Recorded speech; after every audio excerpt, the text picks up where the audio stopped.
गगनभेदीचे पत्रकार अनिल थत्ते यांनी या ठिकाणी आपली एक क्लिप प्रकाशित केली आणि त्यामध्ये असं म्हटलेलं आहे की गिरीश महाजनांच्या रंगल्या रात्री अशा.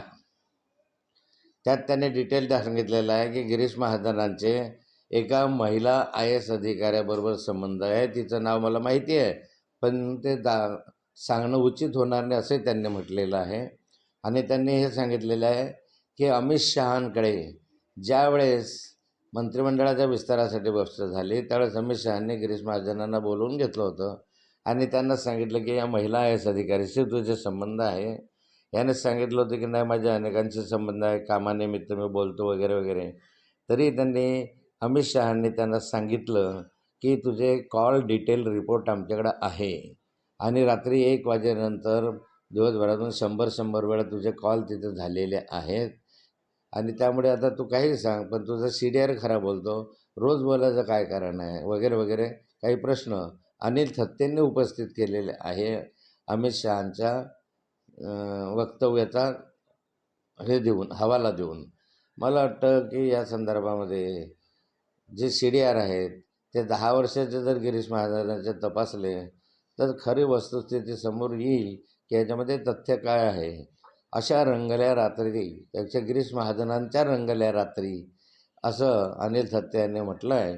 त्यामुळे जर तथ्य आता बाहेर येईल. मी पण अमित शहा साहेबांची भेट झाली तर मी पण त्यांना हे विचारणार आहे की याच्यामध्ये तथ्य किती आहे. मी स्वतः भेटतो बऱ्याचदा अमित शहा साहेबांना, त्यामुळे त्यांना भेटूनही एखाद्या वेळी चर्चेमध्ये विषय निघाला तर मी त्यांना हे विचारेल की असं असं खाली चालू आहे तर नक्की काय आहे. माझ्या बाच्याला या ठिकाणी विनाकारण राजकीय हेतूने, राजकीय दबावामुळे या घटनेमध्ये समाविष्ट केलं होतं.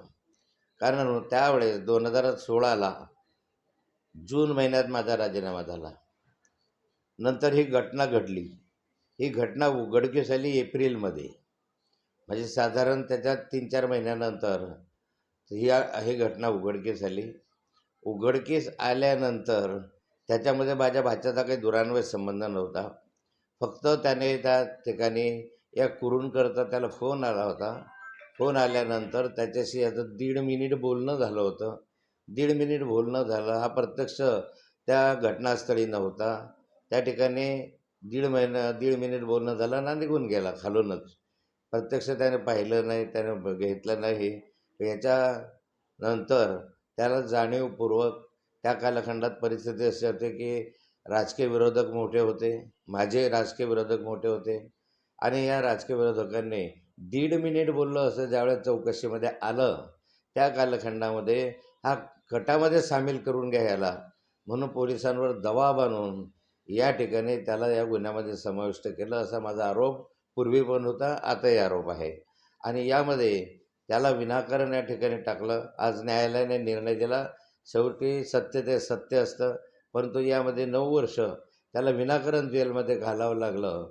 आणि ज्या व्यक्तींनी हे कृत्य केलं त्यांच्या थोबाडीमध्ये हा न्यायालयाचा निर्णयाने चपराक बसलेली आहे.